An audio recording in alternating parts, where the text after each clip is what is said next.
오늘은 마태복음 21장 33절로 41절 말씀, 하나님을 기쁘시게 하는 믿음이라는 말씀으로 함께 은혜를 나누겠습니다. 하나님이 기뻐하시는 믿음, 첫 번째는 주신 은혜에 감사하는 믿음입니다. 33절 말씀 같이 읽겠습니다. 다른 한 비유를 들으라. 한 집 주인이 포도원을 만들어 산 울타리로 두르고 거기에 집자는 틀을 만들고 망대를 짓고 농부들에게 새로 주고 타국에 갔더니. 아멘.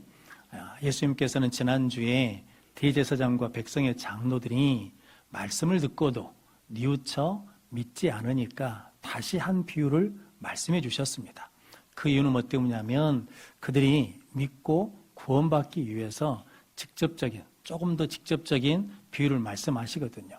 한 주인이 포도원을 만들었습니다. 그리고 산 울타리를 두르고 집을 짜는 틀을 만들고 공격에 방어하기 위해서 망대를 세워서 지키게 하셨다라는 거거든요. 모든 것을 다 누가 준비했냐면 주인이 준비했습니다.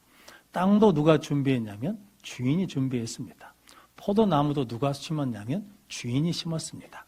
산 울타리도 누가 쳤냐면 주인이 쳐놨습니다. 그리고 누굴 불렀냐면 다 준비해놓고 농부들을 새로 맡겼다라는 거거든요. 그리고 타국에 갔다는 것은 이제 그 동안에 열매를 잘 가꾸라는 거거든요. 그래서 오늘 34절의 말씀에 보면 열매 거둘 때가 가까우매 라고 말씀합니다.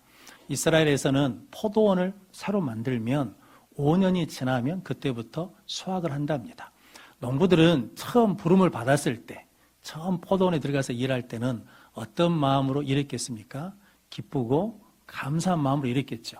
불러주셔서 감사하고 일할 수 있어서 감사하고 감사하는 마음으로 일을 했는데 시간이 지나면서 그 감사가 무엇으로 바뀌냐면 당연한 것으로 바뀌더라라는 거죠. 당연한 것으로 바뀌니까 무엇을 잃어버립니까? 감사를 잃어버리고 은혜를 잃어버립니다. 감사를 잃어버리고 은혜를 잃어버리니까 마음속에 뭐가 생기냐면 내가 이렇게 수고하고 열심을 냈으니까 내가 보상을 받아야 돼. 내가 상급을 받아야 돼. 라고 하는 욕심이 생겼습니다. 그래서 때가 되어서 주인이 농부들을 보냈는데 자기 종들을 보냈어요. 그런데 농부들이 그 종들을 어떻게 했습니까? 때리고 죽이고 돌로 쳤다라고 말씀하거든요. 실은 감사하는 마음이 있으면 은혜로 대할 텐데 감사하는 마음이 없으니까 무엇으로 대하냐면 욕심으로 대하기 때문에 그들을 뭐 했냐면 치고 죽이고 때렸다라고 말씀합니다. 서울대 의대에 정신의과 의사인 윤덕규 교수님이 계시는데 그분이 이런 말씀을 하셨습니다. 사람이 노력하고 열심히 해서 뭔가를 이루게 되면 자연스럽게 보상 심리가 생긴답니다. 그런데 사람들이 어떤 지위에 올라가면 그 지위로 만족하는 게 아니라 우리 뇌는 무엇을 요구하냐면 즉각적인 쾌락을 요구한대요. 그래서 높은 지위에 올라가거나 아니면 심지어는 많은 것을 이룬 사람들이 언어폭력 혹은 성추행 혹은 또 폭력에 휩쓸려가지고 실패하고 넘어지고 명예가 실추되는 경우들을 우리가 뉴스로 많이 보거든요. 특별히 CEO분들이 열심히 노력해서 이루지 않았습니까? 그런데 그러고 난 다음에 그것에 대한 감사가 없으니까 자꾸 뭐 하냐면 밑에 사람들에 대해서 갑질하는 일들이 뉴스에 종종 나오거든요. 근데 성경에도 똑같습니다. 에덴 동산 하나님이 창설하셨거든요. 만들어 놓으셨습니다. 그리고 거기에 아담과 하와를 두시고 이것을 경작하고 지키라라고 그랬거든요. 모든 걸 다 누가 준비하셨냐면 하나님이 준비하시고 하나님이 맡겼거든요. 처음에 아담과 하와가 어떻게 했겠습니까? 이걸 나에게 주신 하나님 감사합니다. 은혜 감사합니다 라고 했을 거거든요. 그런데 하나님께서 동산에 있는 모든 실과는 임의로 먹되 선악과는 먹지 말라고 그랬는데 시간이 지나면서 뭐가 떨어지니까 감사가 없어지고 당연하다고 생각하니까 뭐가 없어지냐면 그 다음에 은혜에 대한 감사는 없고 시험이 찾아왔다라는 거죠. 뱀이 유혹했거든요. 그래서 그것을 따먹고 넘어지게 되었거든요. 성도 여러분, 우리도 똑같은 원리라는 거죠. 하나님이 주신 은혜 우리가 처음에는 어떻게 합니까? 감사합니다. 감사합니다. 그러는데 시간이 지나면 그것을 어떻게 여기냐면 당연하게 여긴다는 거거든요. 감사의 반대는 불평이 아닙니다. 실은 감사의 반대는 뭐냐면 당연하게 여기는 거거든요. 지금 내가 누리는 것이 당연한 것이 아닌데도 불구하고 당연하게 생각하면 그때부터 감사를 잃어버리면 은혜의 다스림을 받는 게 아니라 하나님의 다스림을 받는 것이 아니라 어둠의 다스림을 받게 되고 욕심의 다스림을 받아서 자기 마음과 전혀 다르게 말을 하거나 행동을 하거나 폭력을 쓰는 경우가 많아졌다라고 말씀합니다. 그럼 성도 여러분, 저 여러분들은 늘 은혜 주신 것에 잃지 않고 감사함으로 하나님의 다스림을 받는 성도들이 되시기를 바랍니다. 이 포도원 농부들이 무엇을 잃어버리니까, 감사를 잃어버리고 당연하게 생각하니까 주인이 세를 받으러 종들을 보냈는데 그 종들을 어떻게 되었다는 겁니까? 때리고 죽이고 돌로 쳤다라는 거거든요. 원래 그러고 싶은 마음은 아니었겠지요. 그런데 무엇을 잃어버리니까, 감사를 잃어버리니까 이런 결과가 나왔다라고 말씀합니다. 그래서 시편 100편 3절 4절 말씀 같이 읽겠습니다. 여호와가 우리 하나님이신 줄 너희는 알지어다. 그는 우리를 지으신 이요 우리는 그의 것이니 그의 백성이요 그의 기르시는 양이로다. 감사함으로 그의 문에 들어가며 찬송함으로 그의 궁정에 들어가서 그에게 감사하며 그의 이름을 송축할지어다. 아멘. 하나님 우리를 뭐 하셨다는 겁니까? 낳으셨어요. 우리가 이 땅에 태어난 것도 하나님의 은혜이고, 하나님 우리를 지금까지 뭐 해주셨다는 겁니까? 길러주셨어요. 그것도 하나님의 은혜이니까 하나님 앞에 나갈 때마다 무엇으로 나가라는 겁니까? 감사함으로 나가고 감사라는 거죠. 그러면 은혜를 잊어버리지 않고 그 은혜 안에서 복된 삶을 살게 될 줄로 믿습니다. 성경에 보면 나병 환자 10명이 예수님이 오신다는 이야기를 듣고 예수님께 찾아가서 불쌍히 여겨달라고, 고쳐달라고 기도를 하거든요. 그래서 예수님이 가서 제사장의 몸을 보이라 그랬더니 10명이 함께 기도하고 10명이 함께 순종하고 가다가 나았거든요. 근데 그 중에 한 사람만 돌아와서 예수님께 감사했거든요. 그때 예수님이 10사람 다 고침받은 거 아니냐? 9은 어디 갔느냐? 라고 그러면서 이방인 외에는 하나님께 영광을 돌리는 자가 없느냐? 그러시면서 가라, 내 믿음이 너를 구원하였다라고 말씀하거든요. 그래서 기도의 완성은 뭐라는 겁니까? 감사라는 거거든요. 순종의 완성은 뭐라는 겁니까? 감사라는 거거든요. 응답의 완성은 뭐라는 겁니까? 감사라는 거죠. 믿음의 완성도 뭐라는 겁니까? 감사라는 거죠. 근데 9사람은 뭐가 없으니까? 감사가 없으니까 기도하고 순종하고 응답을 받았는데 그것이 복이 안 되는 거죠. 그것이 구원이 안 되더라라는 거죠. 그럼 성도 여러분, 저 여러분들은 주신 은혜를 기억하고 적은 것부터 많은 것까지 감사하고 감사함으로 말미암아 하나님의 은혜를 끝까지 누리는 우리 모든 성도들 되시기를 바랍니다. 신학교에 다니는 미국에 에드워드 스펜서라는 사람이 있었답니다. 이 사람이 원래는 고등학교 수영선수 출신이랍니다. 근데 신학교를 갔어요. 신학교 다니는데 그 미시간 호수 옆에 신학교가 있는데 호수에 그만 풍랑이 일고 날씨가 안 좋아서 385명을 태운 여객선이 침몰하고 말았답니다. 그래서 287명이 죽었거든요. 그런데 이 스펜서라는 청년이 17명을 구했습니다. 16명을 혼자 구해내니까 얼마나 지치고 힘이 들겠습니까? 16명을 구하고 난 다음에 육지에서 이제 지쳐 있는데 또 한 사람이 허우적거리는 겁니다. 그냥 둘 수가 없어서 힘을 끌어내가지고 가서 구해가지고 와가지고 구했습니다. 근데 그 일이 무리가 됐는지 병이 났습니다. 7년 동안 투병하다가 32살에 죽었다라고 그러거든요. 근데 죽기 전에 신문사 기자가 가서 여러 가지를 물어봤답니다. 그 일에 대해서. 그랬더니 그 스펜서라는 청년이 그랬답니다. 17명을 구해줬는데 16명은 감사하지 않다는 거죠. 한 사람, 어린 소녀 한 명만 7년 동안 성탄절이 되면 감사 카드를 보내줬답니다. 그런데 그 감사 카드로 자기가 위로를 받고 보람을 느낀다는 거거든요. 그리고 다시 똑같은 상황이 돼도 자기는 그 일을 후회 없이 또 할 거라고 고백했답니다. 성도 여러분, 감사가 그 사람을 위로하고 감사가 그 사람에게 보람을 느끼게 하고 감사가 그 사람에게 삶의 의미를 찾게 하는 능력이 될 줄로 믿습니다. 그래서 시편 50편 23절 말씀 같이 읽겠습니다. 감사로 제사를 드리는 자가 나를 영화롭게 하나니 그의 행위를 옳게 하는 자에게 내가 하나님의 구원을 보이리라. 아멘. 우리가 하나님께도 감사해야 되지만 관계 속에서도 뭐 해야 된다는 겁니까? 감사하면 하나님의 구원을 보게 된다라는 거거든요. 그 소녀 한 명이 감사했더니 그 스펜서라는 청년의 생명이 뭐하지 않다는 거예요. 아깝지 않다는 거거든요. 성도 여러분, 저 여러분들이 이렇게 주신 은혜에 감사하는 성도들 되시기를 바랍니다. 그래서 이런 말이 있거든요. 현재 주신 은혜에 감사하면 과거의 고난을 이길 수 있다. 과거의 상처를 이길 수 있다라고 말하거든요. 즉 그 소녀 한 사람의 감사를 통해서 그 스펜서라는 청년의 지금의 고난을 뭐 한다는 겁니까? 이기고 이길 수 있는 승리의 삶을 사는 힘이 됐다라고 말씀합니다. 그러면 성도 여러분, 저 여러분들이 성경에 범사에 감사하라. 이는 그리스도 예수 안에서 너희를 향하신 하나님의 뜻이니라. 그러면 성도 여러분, 잘 될 때만 감사하는 것이 아니라 어렵고 힘들 때도 뭐하면 감사하면 다시 일어설 수 있고 그때 감사하면 하나님께서 열어주시고 인도해 주실 줄로 믿습니다. 그렇게 주신 은혜에 끝까지 감사하는 성도들 되시기를 바랍니다. 그래서 골로새서 2장 6절로 7절 말씀 같이 읽겠습니다. 그러므로 너희가 그리스도 예수를 주로 받았으니 그 안에서 행하되 그 안에 뿌리를 박으며 세움을 받아 교훈을 받은 대로 믿음에 굳게 서서 감사함을 넘치게 하라. 아멘. 예수를 주로 받은 사람이 뭐 한다는 겁니까? 감사해요.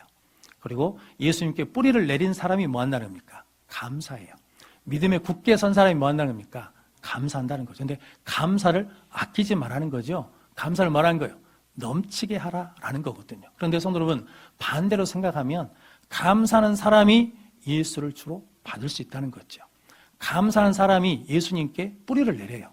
감사하는 사람이 믿음에 굳게 설 수 있다라는 거거든요. 그럼 성도 여러분, 감사가 우리에게 은혜이고 능력인 것을 깨닫고 주신 은혜에 늘 감사하는 성도들 되시기를 바랍니다. 그래서 감사가 성령 충만함의 증거입니다. 감사는 하나님을 영화롭게 하는 기도이고 찬송이고 예배입니다. 감사는 하늘 시민권을 가진 자, 천국을 소유한 자들의 생활 방식입니다. 그래서 감사하면 기억나게 되고 감사하면 믿음을 갖게 되고 감사하면 끝까지 하나님의 은혜로 반응하는 승리자가 될 줄로 믿습니다. 그럼 성도 여러분, 저 여러분들이 주신 은혜를 기억하고 감사함으로 말미암아 은혜의 다스림을 받고 하나님의 뜻을 이룸으로 말미암아 하나님을 기쁘시게 하는 믿음을 소유하는 성도들 되시기를 바랍니다. 하나님을 기쁘시게 하는 믿음, 두 번째는 하나님의 주권을 인정하는 믿음입니다. 37절 말씀 같이 읽겠습니다. 후에 자기 아들을 보내며 이르되 그들이 내 아들은 존대하리라 하였더니 아멘. 주인이 첫 번째 종들을 보냈는데 그 농부들이 세를 내지 않아요. 그런데 다음에 다른 종들을 더 많이 보냈습니다. 그런데 똑같이 그래요. 그러면 그 다음에 어떻게 하면 되겠습니까? 군대를 데리고 가서 진멸해버리면 되거든요. 그런데 누구를 보냅니까? 아들을 보냅니다. 그러니까 이 주인은 그 농부들에 대해서 포기해요, 포기하지 않아요. 포기하지 않고 끝까지 또 사랑하고 또 사랑한다라는 거거든요. 그러면서 하시는 말씀이 내 아들을 보내면 그들이 존대하리라. 높이고 존경하고 높여서 대우해 줄 것이다 라고 기대하고 보냈는데 38절 말씀에 보니까 종들이 뭐라고 그러냐면 그는 상속자니 그를 죽이고 그 소유를 빼앗자라는 거거든요. 실은 그 농부들도 포도원의 농부들도 실은 주인이 누군지를 아는 거죠. 우리가 주인이 아니고 주인이 따로 있다는 걸 알거든요. 그런데 뭐 하지 않으니까 그 아들을 존대하지 않으니까 주인에 대한 어떤 마음이 없으니까 존경하는 마음이 없으니까 주인을 높이는 마음이 없으니까 뭐에 끌려다니는 겁니까? 욕심에 사로잡혀서 주인의 소유를 빼앗자 그러면서 아들을 죽였다라는 거거든요. 그래서 잠언 29장 21절 말씀 같이 읽겠습니다. 종을 어렸을 때부터 곱게 양육하면 그가 나중에는 자식인 채 하리라. 아멘. 주인 아들과 종의 아들이 같이 태어나서 귀하게 잘 키우면 나중에 종의 아들이 커가지고 그것을 잊어버리고 뭐 하냐면 자기가 아들인 척, 주인인 척 한다라는 거거든요. 무엇을 잃어버리면 주인에 대한 존경심, 주인에 대한 높이는 마음, 그것이 없으면 잃어버린다라는 거거든요. 지금 농부들은 자기들의 주의, 신분을 잃어버리고 자기들이 뭐 하겠다는 겁니까? 주인이 되겠다라는 거거든요. 그래서 그 아들을 죽였다라는 거죠. 성도 여러분, 우리도 내가 주인이 되겠다 하면 살리는 일을 하는 것이 아니라 뭐 할 수 있다는 겁니까? 죽이는 일을 할 수 있다는 거죠. 이게 실은 무서운 이야기잖아요. 그럼 성도 여러분, 우리는 늘 하나님이 나의 누구시라는 겁니까? 주인이십니다. 하나님의 뜻은 반드시 이루어질 줄로 믿습니다라고 고백하는 하나님의 주권을 인정하는 믿음을 갖는 성도들 되시기를 바랍니다.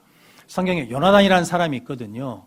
다윗의 친구이기도 하고 사울왕의 아들입니다. 왕자거든요. 그러니까 사울왕 다음에 왕이 될 사람이 누구냐면 요나단입니다. 그런데 하나님이 다윗을 왕으로 세우시겠다라고 하거든요. 그러니까 실은 사울왕보다는 요나단의 마음이 더 시기와 미움이 더 심해야 되거든요. 왜냐하면 다음이 누구 차례인데, 내 차례인데 하나님이 누굴 세우시겠다는 거예요. 다윗을 세우시겠다는 거예요. 누구만 없으면 돼요. 다윗만 없으면 내가 왕이 되는데 요나단은 그런 마음을 갖지 않습니다. 사무엘상 23장 16절 17절 말씀 같이 읽겠습니다. 사울의 아들 요나단이 일어나 수풀에 들어가서 다윗에게 이르러 그에게 하나님을 힘있게 의지하게 하였는데 곧 요나단이 그에게 이르기를 두려워하지 말라. 내 아버지 사울의 손이 내게 미치지 못할 것이요 너는 이스라엘 왕이 되고 나는 내 다음이 될 것을 내 아버지 사울도 안다 하니라. 아멘. 요나단이 다윗에게 하나님을 힘있게 의지하게 만든다는 거죠. 그러면서 하는 말이 두려워 말라. 내 아버지의 손이 내게 미치지 못한다. 네가 왕이 되고 나는 네 다음이 될 것을 누구도 알아요. 내 아버지 사울도 안다. 근데 사울은 아는데 하나님의 뜻을 인정해요? 인정하지 않아요? 인정하지 않아요. 사울은 아는데 하나님의 주권을 인정하지 않거든요. 근데 요나단은 그것을 알고 뭐라고 그럽니까? 두려워하지 말라. 우리 아버지 손이 네게 미치지 못한 하나님이 너를 왕으로 세우시기로 작정하셨기 때문에 그 누구도 너를 뭐 할 수 없다는 거예요. 해할 수 없다. 그리고 어떤 일이 있어도 반드시 하나님의 뜻은 성취된다. 그러니까 너 두려워하지 말고 그 하나님을 힘있게 의지하라는 거거든요. 요나단이 하나님의 주권을 인정했더니 시기와 미움이 없습니다. 요나단이 하나님의 주권을 인정했더니 믿음을 붙들도록 격려하는 삶을 삽니다. 요나단이 하나님의 주권을 인정했더니 그에게 무엇을 줍니까? 확신을 주는 삶을 살게 되었습니다. 그럼 성도 여러분, 우리도 하나님의 뜻을 인정하면 하나님의 주권을 인정하는 믿음을 가지면 이런 평안과 기쁨과 능력의 삶을 살게 될 줄로 믿습니다. 이 믿음을 갖는 우리 모든 성도들 되시기를 바랍니다. 우리는 형통할 때만 하나님의 뜻을 인정하는 것이 아니라 힘들고 어려울 때도 하나님의 뜻, 하나님의 섭리, 하나님의 주권을 인정해야 될 줄로 믿습니다. 욥이 까닭없는 고난을 받게 되거든요. 그런데 욥이 고난을 받았을 때 첫 번째 한 게 있습니다. 욥기 1장 20절에서 22절 말씀 같이 읽겠습니다. 욥이 일어나 겉옷을 찢고 머리털을 밀고 땅에 엎드려 애배하며 이르되 내가 모태에서 알몸으로 나왔사온즉 또한 알몸이 그리로 돌아가올지라. 주신 이도 여호와시요 거두신 이도 여호와시오니 여호와 이름이 찬송을 받으실지니이다 하고 이 모든 일에 욥이 범죄하지 아니하고 하나님을 향하여 원망하지 아니하니라. 아멘. 욥이 이유를 알 수 없는 고난을 받거든요. 그런데 욥이 그 고난이 있을 때 제일 먼저 한 게 있죠. 하나님 앞에 뭐 합니까? 예배를 드려요. 예배를 드려야 은혜가 있습니다. 예배를 드리고 난 다음에 고백하죠. 주신 이도 누구시고 여호와시고 거두신 이도 누구시고 여호와시고. 그러니까 주실 때만 하나님이 아니라 거두실 때도 뭐라는 겁니까? 하나님이시라는 거죠. 그래서 욥이 하나님의 주권을 인정하는 거죠. 그리고 난 다음에 욥이 원망하지 않았다라고 말씀하거든요. 뜻은 잘 모르겠어요. 그런데 하나님의 뜻이 있을 것이다 라는 믿음으로 그 하나님의 주권을 인정했더니 그 아내가 뭐라고 그럽니까? 이렇게 고난받고도 하나님을 믿으냐? 하나님 욕하고 죽어라 라고 그럴 때 욥이 뭐라고 그럽니까? 하나님께 복을 받았으니 화도 받지 않겠느냐라고 그러면서 그 시험을 이기거든요. 그 욥이 고난 중에서도 하나님의 주권을 인정했더니 믿음이 더 뭐합니까? 깊어집니다.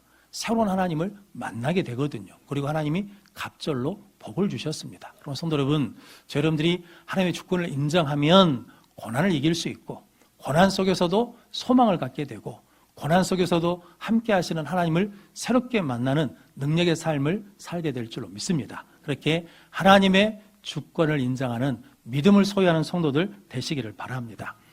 송대관이라는 가수분이 계시거든요. 젊었을 때 엄청 가난했답니다. 이렇게 가난할 때는 하나님을 의지하고 하나님을 찾았어요. 하나님 앞에 도와달라고. 그러다가 쨍하고 해뜰 날 노래로 떴어요. 그래서 바빠졌답니다. 바빠지니까 하나님께서 멀어졌어요. 얼마나 바빴냐면 매니저를 3명이나 뒀답니다. 하루에 수천만 원씩 벌었답니다. 남산에 100억짜리 집에서 살았대요. 그러다가 하나님에게서 멀어지고 하나님께서 떠났다는 거죠. 그러다가 사기를 당했습니다. 그래서 다 잃어버리고 고소당하고 비난받고 100억짜리 집도 잃어버렸다라는 거거든요. 그때 이 송대관 씨가 이 모든 것이 내가 주인이 아니고 주인이 따로 있다는 것을 깨달았답니다. 그래서 내 삶의 주인은 하나님이십니다. 물질의 주인도 하나님이십니다. 라고 그러면서 하나님 앞에 돌아왔다라는 거거든요. 그러면서 고백하기를 그렇게 용서를 구한다는 거죠. 하나님의 것을, 주님의 것을 내 것이라 했던 나를 용서해 주십시오 라며 기도하면서 다시 소망을 갖게 되고 다시 재기에 힘쓰고 있다라고 그럽니다. 성도 여러분, 송대관 씨에게 고난이 실은 아픔이지만 그 고난을 통해서 무엇을 깨닫게 됐다는 겁니까? 내가 주인이 아니고 하나님이 주인이라는 것을 알았다는 거거든요. 포도원의 주인이 누구이십니까? 내 생명의 포도원의 주인은 누구이십니까? 하나님이시죠. 하나님이 오늘이라도 오라 하면 우리가 뭐가 됩니까? 가야 됩니다. 가정의 포도원의 주인은 누구이십니까? 사업의 포도원의 주인은 누구이십니까? 교회의 포도원의 주인은 누구십니까? 하나님이신 줄로 믿습니다. 그 하나님을 고백할 때 생명의 역사는 계속해서 우리 가운데 일어나게 될 줄로 믿습니다. 예수님이 광야에서 40일 금식 기도하신 후에 시험을 받으시거든요. 돌이 떡이 되게 하라. 성전 꼭대기에서 뛰어내리라. 그리고 세 번째 시험이 뭡니까? 천하만국을 보여주면서 내게 절하면 이 모든 것을 내게 주겠다라고 시험했습니다. 즉 우리에게 있는 시험의 마지막 시험이 있는데 그게 뭐냐면 섬기는 대상을 바꿔라. 주인을 바꾸라라고 시험한다는 거거든요. 하나님이 주인이 아니고 물질이 주인이다.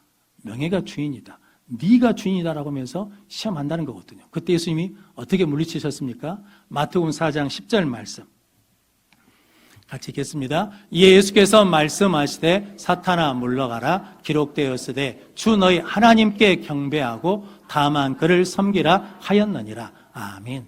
그때 예수님이 사탄아 물러가라 하나님만 섬기라 했다라고 선포했습니다. 성도 여러분, 우리도 그 시험이 올 때마다 뭐 해야 돼요? 물리쳐야 된다는 거거든요. 안 물리치면 뭐 하게 돼요? 열심히 신앙사는 것 같은데 경배의 대상이 하나님이 아닐 수가 있어요. 열심히 신앙생활 하는데 주인이 하나님이 아닌 삶을 살 수 있다는 거거든요. 그때마다 우리는 사탄아 물러가라. 나는 하나님만 섬기는 사람이다. 하나님이 나의 주인이시다라고 선포하며 고백하는 우리 모든 성도들 되시기를 바랍니다. 오늘 40절, 41절 말씀에 예수님께서 주인이 돌아오면 그 농부들을 어떻게 하겠느냐 그랬더니 41절에 그들이 누구겠습니까? 대제사장과 백성의 장로들이 그 악한 농부들은 뭐하고? 진멸하고 새를 제때 열매를 제때 낼 농부들을 다시 부르고 그들에게 새를 주겠다라고 말씀하거든요. 근데 성도들 문제는 이거죠. 그들이 그 이야기를 통해서 다른 사람은 알아요, 몰라요? 알아요. 다른 사람이 잘못된 걸 안다는 거거든요. 근데 자기가 잘못된 걸 알아요, 몰라요? 몰라요. 그래서 결국은 예수를 어떻게 해요? 십자가에 못 박아요. 성도 우리도 똑같잖아요. 다른 사람이 잘못한 건 눈에 잘 들어와요. 그런데 나를 성찰하는 것은 안 되잖아요. 그런데 우리 스스로가 중심을 보시는 하나님 앞에 주신 은혜 끝까지 감사함으로 은혜를 지키고 은혜로 반응하고 그리고 하나님이 나의 주인이십니다. 하나님이 나의 왕이십니다. 하나님의 주권을 인정하는 믿음으로 나가면 하나님이 기뻐하셔서 우리에게 더 많은 것을 주시고 더 많은 은혜도 주시고 더 많은 축복도 허락해 주실 줄로 믿습니다. 하나님을 기쁘시게 하는 믿음으로 이 복된 삶을 살아가는 우리 모든 성도들이 되시기를 주님의 이름으로 축원합니다.